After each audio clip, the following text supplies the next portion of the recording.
की वजह से चला गया, छोड़ के चला गया। काफी दूर आगे गया तो उसको याद आया, अरे हम तो तलवार भूल गए। तो तलवार के लोभ में वो फिर वापस लौटा। जब वापस लौटा, उजाला हो गया था, उसने हजरत मोहम्मद सल्लल्लाहु अलैहि वसल्लम के निवास के पास उसने आवाज सुनी कि एक सज्जन कह रहे हैं, ऐ अल्लाह के रसूल, ये आप क्या कर रहे हैं? आप तो पखाना धो रहे हैं, ये मुझे करने दीजिए। तो अल्लाह के रसूल सल्लल्लाहु अलैहि वसल्लम की आवाज आई कि वो मेरा मेहमान था, इसलिए काम मुझे करना चाहिए। ऐसी थी रहमत। और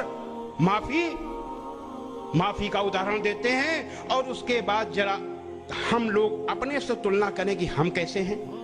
एक गैर मुस्लिम आया मस्जिद नबवी में, उसको पेशाब लगी, खड़े खड़े मस्जिद में पेशाब करने लगा। मुसलमानों की नजर पड़ी, मारने के लिए दौड़े, आपकी नजर पड़ गई, आपने कहा खबरदार, उसको मानना नहीं। मुसलमान इस दुनिया में लोगों के लिए दुश्वारियां पैदा करने के लिए नहीं आया, रहमत के लिए आया है। उसे माफ कर दो और जाओ एक डोल पानी लाओ और उसमें डाल दो, उसको माफ कर दो। लेकिन यही आज हम क्या करते हैं, होली में कोई रंग डाल दे और फिर देखो क्या होता है। तो ये आखिर हम क्यों नहीं उन आदर्शों को स्वीकार करते? हम क्यों उन आदर्शों को नहीं मानते जो दिल जीतने वाले हैं? लो, हजरत मोहम्मद सल्लल्लाहु अलैहि वसल्लम ने दिल जीता था। इस्लाम दुनिया का सबसे तेजी से फैलने वाला मजहब इसलिए बना कि दिल जीतने वाला मजहब था, और वो दिल जीतने वाली चीज आज गायब हो चुकी। क्यों?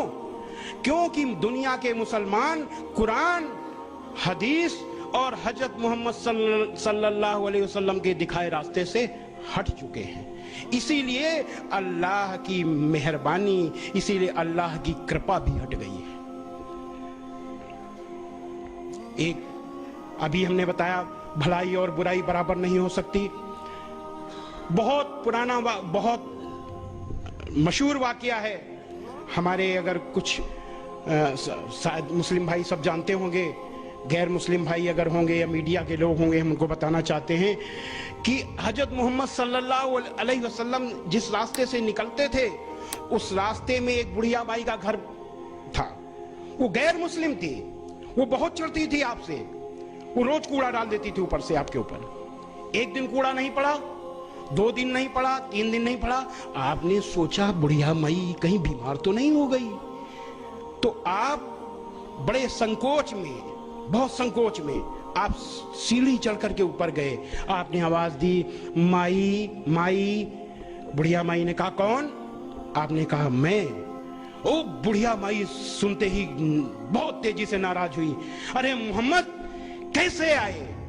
आपने कहा माई, बहुत नम्रता से, माई आपने 3 दिन से मेरे ऊपर कूड़ा नहीं फेंका, मैंने सोचा कहीं आप बीमार तो नहीं हो गई।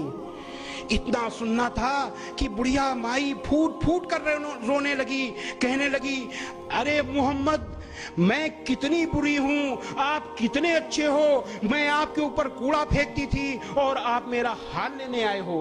और ये कहते कहते अंतिम समय आपकी अनुयायी बन गई। भलाई और बुराई बराबर नहीं हो सकती। तो लोगों की सख्त बातों का ऐसे तरीके से जवाब दो जो बहुत अच्छा हो। ऐसा करने से तुम देखोगे कि जिसमें और तुम में पहले दुश्मनी थी, अब वो तुम्हारा गहरा दोस्त है। हजरत मोहम्मद सल्लल्लाहु अलैहि वसल्लम ने ऐसे दोस्त बनाया।